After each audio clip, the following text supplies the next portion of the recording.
Hello दोस्तों, आज की कहानी ब्राह्मणी और तिल के बीज की है। मेरे प्यारे मित्रों, कहानी को अंत तक सुनिए और अंत में चैनल को सब्सक्राइब, लाइक और शेयर जरूर कीजिएगा।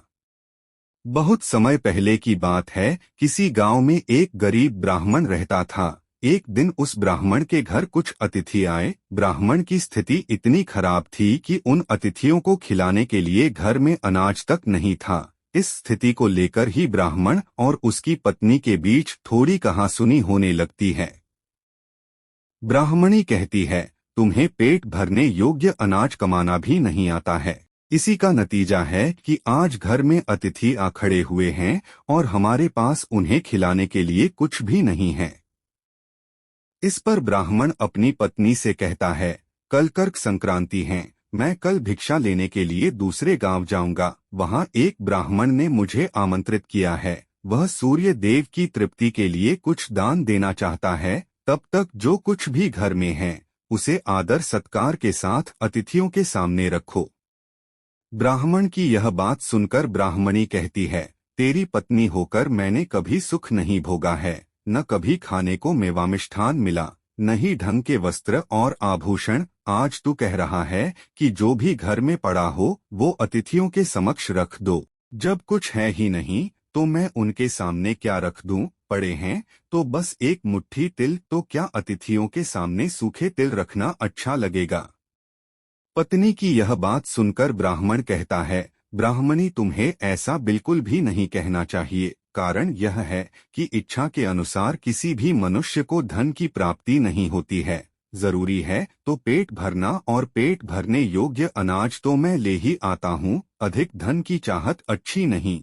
ऐसी इच्छा का तुम्हें त्याग कर देना चाहिए। अधिक धन की इच्छा के चक्कर में मनुष्य के माथे पर शिखा बन जाती है। माथे पर शिखा वाली बात सुन ब्राह्मणी बड़े ही आश्चर्य से ब्राह्मण से पूछती हैं, अधिक धन की इच्छा में माथे पर शिखा हो जाती है? मैं कुछ समझी नहीं, जो भी कहना है खुलकर कहिए।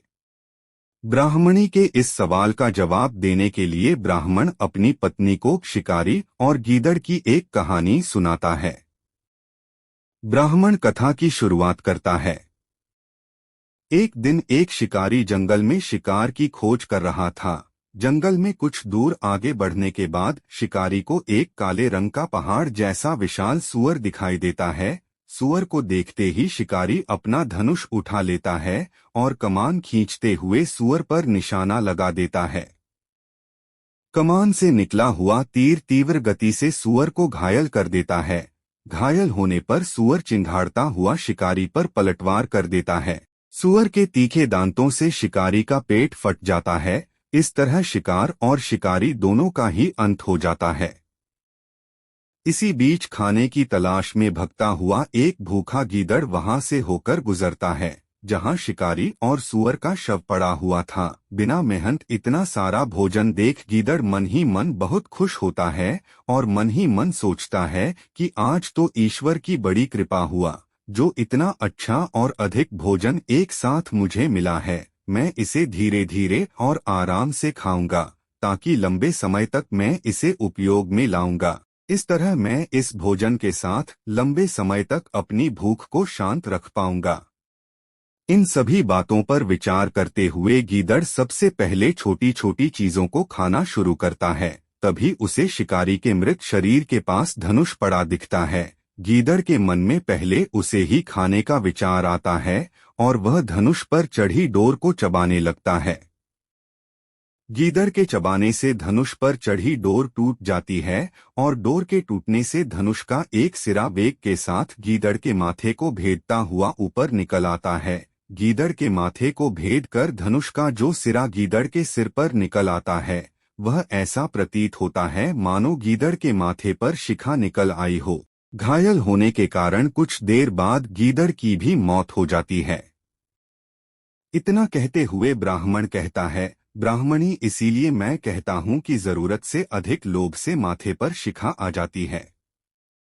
यह कथा सुनने के बाद ब्राह्मणी कहती है, ठीक है, अगर ऐसी ही बात है तो घर में जो मुट्ठी भर तिल पड़े हैं उन्हीं को मैं अतिथियों को खिला देती हूँ।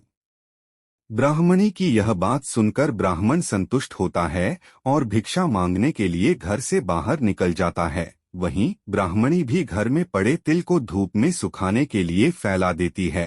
तभी कहीं से एक कुत्ता आ जाता है और उन साफ तिलों पर पेशाब कर देता है, जिससे सभी तिल खराब हो जाते हैं।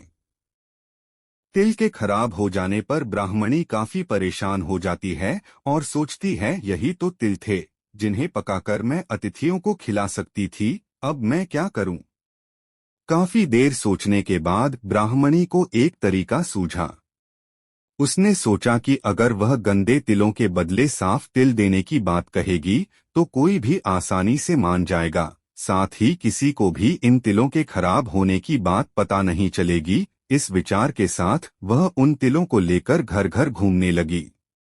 प्रिय मित्रों, स्टोरी को अंत तक सुनने के लिए दिल से धन्यवाद। ऐसी और रोचक स्टोरी के लिए रॉयल_संदीप चैनल को सब्सक्राइब जरूर कीजिए।